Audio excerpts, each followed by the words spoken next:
Online, we are back here dito mismo sa The Voice Teens Digi TV at two teen artists ang nakilala po natin, si Aliana, ang bagong member ng Mart Team, at si Zamay, ang bagong member ng Team Supreme. Correct! Actually, ang galing nila parehas, no? Alipin ako!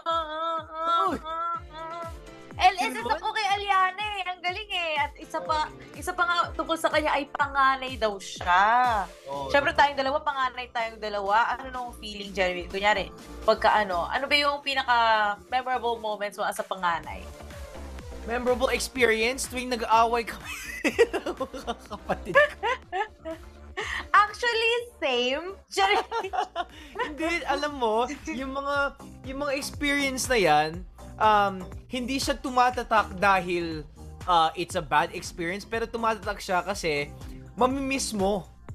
Actually, no? Moments na yun, lalo na pag lumalaki na yung mga kapatid mo, lumalaki ka na, it's something that I miss, yung mga konting away na yan, and nakakatuwa din. Tama, kasi from nag-aaway kayo palagi, ngayon role model ka na dapat. Kailangan maayos ka na. Kasi gagawin ng kapatid mo kung anong ginagawa mo, kaya dapat maayos na tayong dalawa. Jeremy, grabe na to. Ay, naku, binanggit mo pa.